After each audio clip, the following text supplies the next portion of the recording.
আজকে আরও একটি তথ্য আপনাদের দিব। এটা হচ্ছে রোগীদের প্রশ্ন। রোগীরা আমাদের কাছে জানতে চান যে চা, কফি খেলে চা, কফি, চিনি দিয়ে চা, কফি এগুলো কি খেলে হার্টের কোনো সমস্যা হয় কিনা? হার্টের জন্য ক্ষতিকারক কিনা? এটা অনেকেই প্রশ্ন করেছেন। তাদের উত্তর দেওয়ার জন্যই যে দেখেন চা ও কফি এর সাথে দুধ এবং চিনি যদি মিশ্রিত করে খান তাহলে সেটা ক্ষতিকারক। সেটা গ্যাস্ট্রোইন্টেস্টাইনাল কমপ্লেন সৃষ্টি করে, পেটে গ্যাসের তৈরি করে এবং কি হার্ট গ্যাসের তৈরি করে মানে পুরা মেটাবলিজম সিস্টেমটারই একটা গন্ডগোল সৃষ্টি করে যদি এটা কন্টিনিউ খাইতে থাকে কেউ দুধ চিনি দিয়ে চা কফি।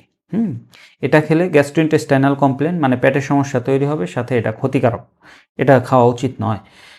কিন্তু যদি চা শুধু চা এবং কফি শুধু গরম পানি দিয়ে খান তাহলে সেটা পেটের জন্য উপকার এবং কি ত্বকের জন্য, কারণ এটার মধ্যে আমরা জানি যে চায়ের মধ্যে এবং কফির মধ্যে বিভিন্ন ধরনের অ্যান্টিঅক্সিডেন্ট আছে যেগুলো স্কিনের উজ্জ্বলতা বাড়ায় এবং কি শরীরের জন্য অনেক উপকারী। ফ্ল্যাভিনয়েডস জাতীয় কিছু অ্যান্টিঅক্সিডেন্ট আছে, সেটা স্বাস্থ্যের জন্য উপকারী। আপনারা চা কফি খেতে পারেন, সেটা হার্টের জন্য কোনো ক্ষতি হবে না যদি চিনি এবং দুধ ছাড়া খান। ঠিক আছে? তো যারা প্রশ্ন করেছেন আশা করি তারা উত্তরটা পেয়েছেন।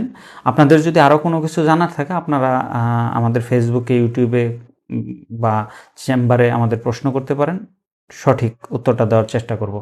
ধন্যবাদ সবাইকে।